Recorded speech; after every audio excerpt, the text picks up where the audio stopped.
आज संडे है, हम कोलंबो में हैं, सुपर संडे भी है, द बिग डे भी है, लेकिन पता नहीं क्या है कि इंडिया पाकिस्तान के जो मुकाबले होते हैं ना, उसमें वेदर रिपोर्ट बहुत देनी पड़ती है। लेकिन आप देख रहे हैं सनी भाई ने ये शेड्स लगाए हैं, क्यों? हल्की हल्की धूप निकली है, बादल हैं, चारों तरफ बादल हैं, ओवरकास्ट है, रात से है, बरसात नहीं हुई। और एक बात बताऊं आपको, बरसात होगी भी नहीं। अगर कोई एक आधी बौछार आई, लेकिन सनी भाई वो the weather gods are saying कि जी इतनी मुश्किल तो आपने ये मैच रखा है, चलो खेल ही लो। हाँ बिल्कुल।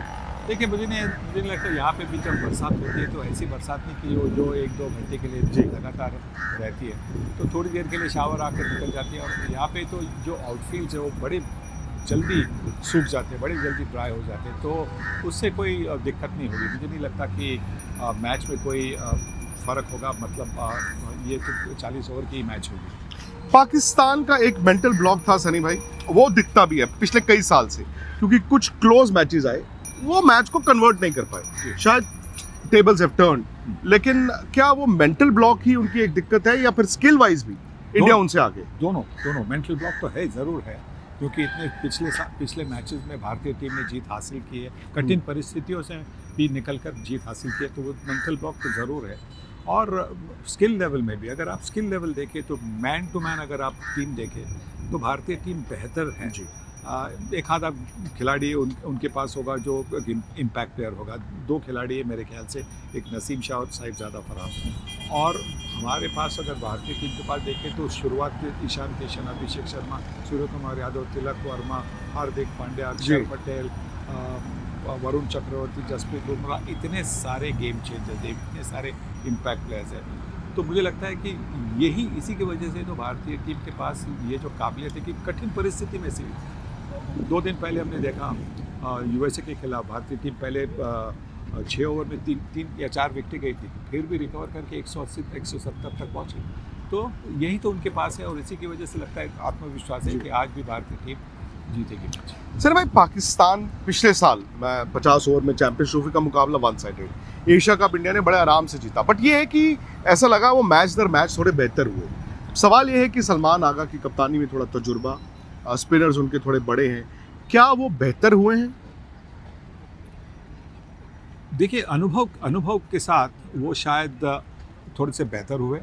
और दूसरी एक बात है कि यहाँ की जो पिचेस है, जो हमने देखा है कि कोलंबो अभी जो मैचेस हुए इस T20 वर्ल्ड कप पे, वहाँ पे स्पिनर को थोड़ी मदद मिले, तो उससे मतलब कोई भी ऑर्डिनरी स्पिनर भी हो, मतलब लेफ्ट हैंड बॉलर को भी आप लेफ्ट हैंड स्पिनर कर सकते हैं। काफ़ी बार ऐसा होता है कि लेफ्ट हैंड मतलब 3-4 पेस लेके आता है, हम उसको लेफ्ट हैंड स्पिनर बोलते हैं। सही माने वो लेफ्ट हैंड बॉलर होता है, क्योंकि स्पिन तो करता नहीं है, पर शायद इन पिचेस में वो लेफ्ट हैंड बॉलर भी लेफ्ट हैंड स्पिन करेगा, या राइट हैंड बॉलर है वो भी थोड़ा सा स्पिन करेगा, तो वो उससे उनको थोड़ी सी मदद मिल सकती है। सर भाई, एक अंदाज जो इंडिया का T20 का रहा है हालिया कि जी 200 प्लस 220 प्लस आप अग्रेसिव क्रिकेट खेलते हैं इन पिचेस पे, क्योंकि एक मैच इंडिया ने यहाँ पे खेलना है, क्या ये कंडीशंस ऐसी हैं कि आप 220 के लिए जा रहे हो, या वो रिस्क हो जाता है? ऑल और नथिंग वाली ये पिचेस हैं कि नहीं है? हाँ, मुझे लगता है कि क्योंकि धीमी आएगी गेंद बल्ले पर, तो मुझे लगता है कि थोड़ा सा संभल कर खेलना होगा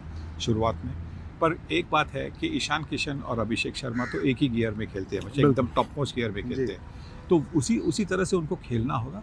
पहले 5-6 ओवर में अगर वो चले, 5-6 ओवर में वो चले, तो 60-70 की अगर शुरुआत करके दी तो फिर आप 200 तक आसानी से पहुंच सकते हैं। और ये भी है ना सनी भाई, इन कंडीशन में तो 180 में भी आप मैच जीत जाते हैं। जी बिल्कुल, क्योंकि हमारे पास वो स्पिनर्स भी है ना जी। हमारे पास वरुण चक्र है, हमारे पास बुमराह है, हमारे पास अक्षर पटेल है। अगर वाशिंगटन सुंदर को टीम में शामिल किया जाए तो अच्छा ही होगा, पर वो तो मतलब वो जाकर पिच देखकर, सही बात देखकर नहीं, वो सूर्य ने बोला कि it's a good headache to have. वो कहते हैं मैं एक्स्ट्रा फास्ट बॉलर खिलाऊं या एक्स्ट्रा स्पिनर खिलाऊं, मेरे पास तो दोनों ऐसे हैं जो फॉर्म में है। जी बिल्कुल, वही होना चाहिए। बिल्कुल हेडेक ऐसा होना चाहिए कि किसको ड्रॉप करूं, किसको पिक करूं, ये हेडेक नहीं होना चाहिए। किसको पिक करूं का हेडेक हो गया, मतलब आपके पास टैलेंट है नहीं। किसको ड्रॉप करूं मतलब आपके पास बहुत ज़बरदस्त टैलेंट है। पाकिस्तान, बाबर आजम चल में बड़े प्लेयर थे, कप्तान थे, बट आज पाकिस्तान से ही आवाज़ें उनके T20 करियर पे आती हैं कि क्यों खेल रहे हैं, क्योंकि फ़खर जमान बाहर हैं। उनके पास भी उस तरह के 1-2-3 हैं जो शायद थोड़ा अग्रेसिव क्रिकेट खेलेंगे, पर उसके बाद उनका मिडल ऑर्डर इंडिया की तरह नहीं है। क्या ये आपके स्पिनर्स के लिए बेहतर मौका है बनस्पत उनके स्पिनर्स? हाँ बिल्कुल बेहतर मौका है, क्योंकि आपको क्या चाहिए, एक अच्छी शुरुआत के बाद में जो 10 से जो 14 ओवर होते हैं वहाँ पे एक्सेलरेशन शुरू होता है जी। और उसके बाद में जो 5 या 6 ओवर होते हैं आखिरी, वहाँ पे तो मतलब टोटल मतलब स्पीड बननी चाहिए, जहाँ पे आप 10-12 रन पर ओवर का आपको एक मोमेंटम रखना चाहिए। तो वो शायद पाकिस्तान टीम के मिडिल ऑर्डर के पास है नहीं, शायद ओपनिंग आज शायद ज़्यादा फरहान के पास है, पर वो है नहीं। और इसी की वजह से शुरुआत भी अगर अच्छी मिली उनको तो भारतीय स्पिनर, भारतीय बॉलर उनको रोक सकते हैं। सर मैं एक ज़माना था, वो आपके ज़माने से भी लोग कहते थे Indian batting versus Pakistani bowling, बताना नहीं पड़ता था कि पाकिस्तानी बॉलिंग का मतलब था फास्ट बॉलिंग। आज जब आप कह रहे हैं Indian batting versus Pakistan bowling, उसमें फास्ट बॉलिंग नहीं स्पिन बॉलिंग आ गया। सो मच सो कि वहाँ के जो पुराने लेजेंड्स हैं वो कह रहे हैं पिच में घास छोड़ दिया, पिच में चिप लग गया, वो लग गया। सो मैं तो हैरान होता हूँ कि पाकिस्तान की जो ताकत थी आज वो उनकी ताकत नहीं है जी। वो एक फास्ट बॉलर के साथ खेल रहे हैं।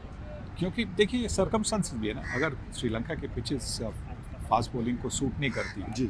और स्पिनर को ज़्यादा मदद दे रही है तो फिर वो कॉम्बिनेशन उसी की वजह से बनता है, तो शायद उसी की वजह से बन गया होगा।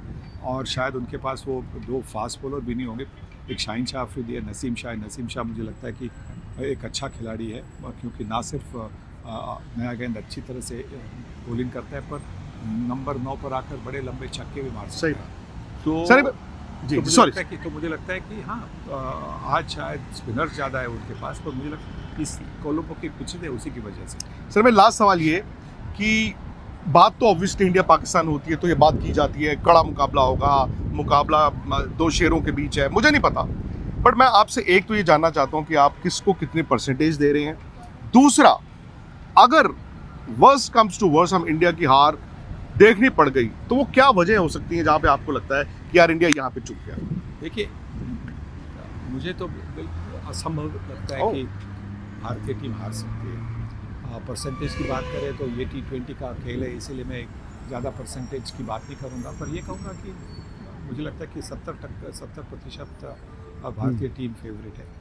30% कुछ हो सकता है, कुछ अगर जादू चल गई पाकिस्तान की बैटिंग पावर प्ले में या बॉलिंग पावर में तो कुछ दिक्कत हो सकती है, पर मुझे नहीं लगता जिस तरह से बैटिंग की डेप्थ है भारतीय टीम के पास, बॉलिंग की ऑप्शंस है, मुझे लगता है जो भी कठिन परिस्थिति है वहाँ से भारतीय टीम को बाहर निकलने की क्षमता है। चलिए जी, ऑन दैट नोट एक बार फिर आपको